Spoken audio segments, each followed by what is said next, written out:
Welcome to Spiritual Minefield. Today we're going to look at Second John. Beware of deceivers. Stay tuned. So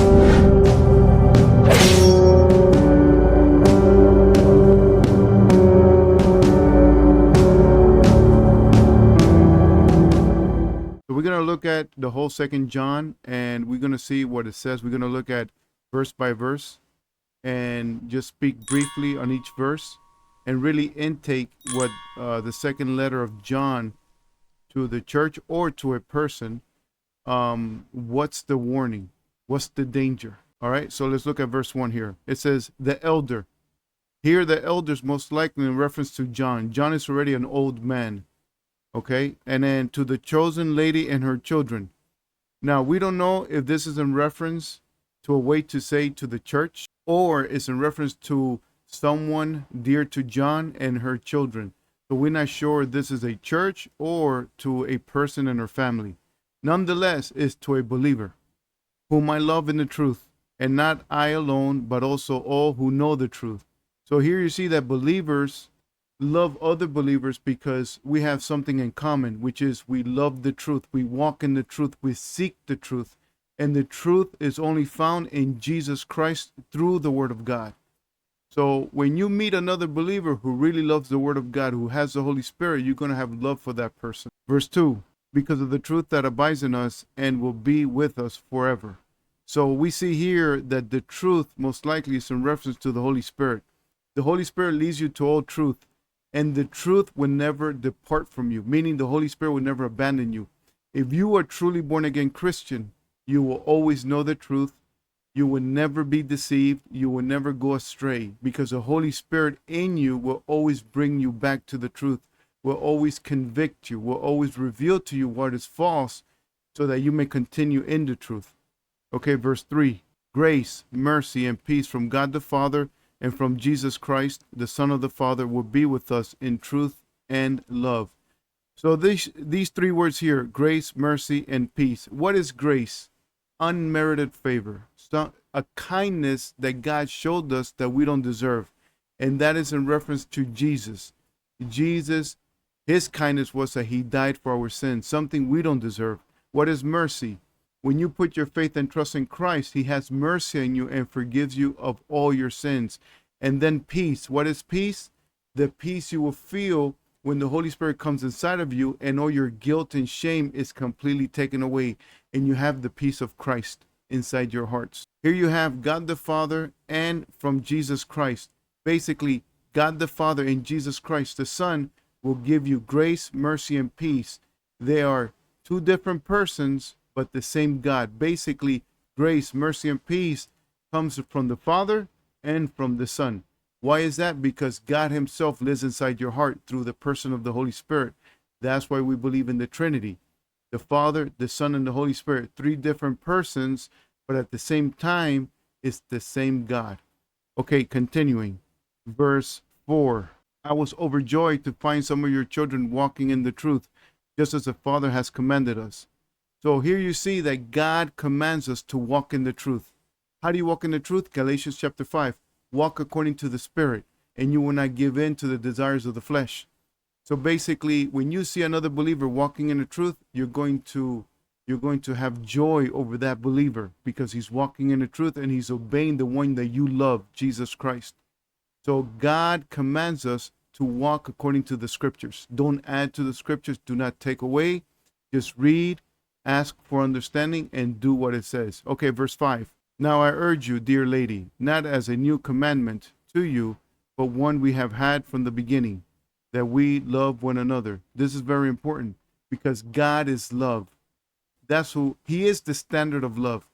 So when you love one another, you're acting like God. You're walking according to how God is. You're acting more like God. You look more like God.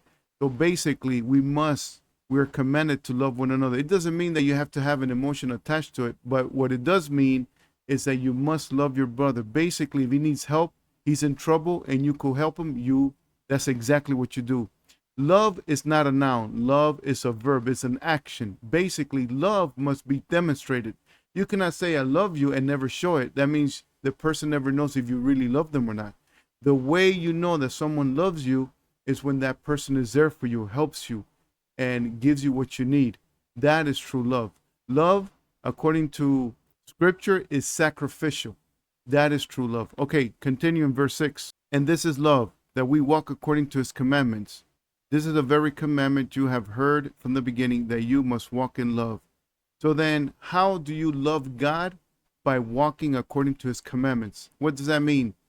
That means that you get the word of God, you read it, and when you start understanding it, you apply it. Basically, you live according to the word of God, what you do understand. Basically, your life must be conformed to the word of God. That's how you show love to the Lord, by walking according to the word of God. Okay, verse 7. In verse 7, we see here a warning. So before you get this warning here, John is trying to show you how to get strengthened in the Lord by having love in your heart to your neighbor and also to the Lord. And how do you do that? You love your neighbor by showing kindness, by showing mercy. The same grace, mercy, and peace that you receive from the Lord, you show that to your neighbor. You show that to your brothers in Christ. Not only that, but you love the Lord. You are obedient to the word of God. Once you're obedient to the word of God and you're doing what it says, then you could do what John here is going to warn you about. You'll be prepared for the deceivers that are coming. So verse 7, for many deceivers have gone out into the world, refusing to confess the coming of Jesus Christ in the flesh. Any such person is a deceiver and the Antichrist. So what does this mean here? What is the deceiver? Here it defines what a deceiver is. A deceiver is someone who denies something specific about Jesus Christ. And here he's denying the coming of Jesus Christ in the flesh. What does that mean?